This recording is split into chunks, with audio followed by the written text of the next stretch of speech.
Hujan lebat disertai angin kencang di seluruh wilayah Lombok Utara Selasa 22 Januari 2019 kemarin, membuat perairan laut di sejumlah pantai naik. Terjangan ombak yang cukup besar menghantam ke beberapa bibir pantai dan mengakibatkan beberapa perahu nelayan rusak. Beginilah nampak kondisi tumpukan perahu nelayan akibat diterjang angin kencang serta ombak besar Selasa malam. Sejumlah kapal nelayan di Dusun Mentigi, Desa Malaka, Kecamatan Pemenang, Lombok Utara, hancur akibat terjangan ombak disertai angin kencang. Menurut keterangan warga setempat, sekitar puluhan perahu nelayan rusak. Kejadian itu diperkirakan terjadi pada pukul 23.00 waktu Indonesia Barat. Angin kencang disertai ombak besar. Selain meluluh lantahkan perahu nelayan, sejumlah kapal pengangkut material juga ikut terseret ombak hingga ke bibir pantai. Jumlah kerugian diperkirakan mencapai miliaran rupiah. Dia mulai baru turun cuaca jelek ini sekitar jam 10.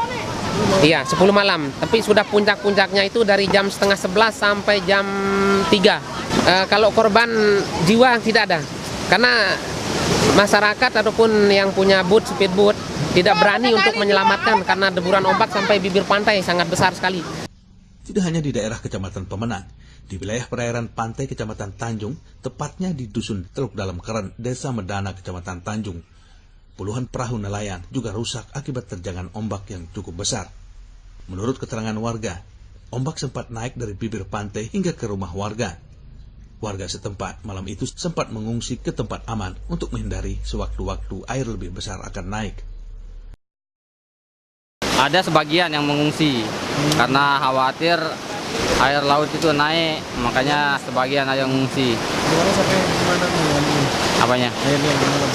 Sampai pas di perumahan di pinggir pantai, sekitar dari bibir pantai sekitar 50 meteran naik.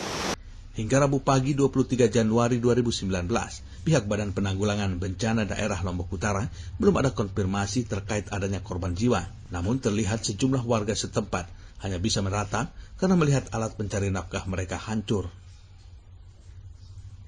Dari Lombok Utara, Eza Ibrahim, Samalas TV.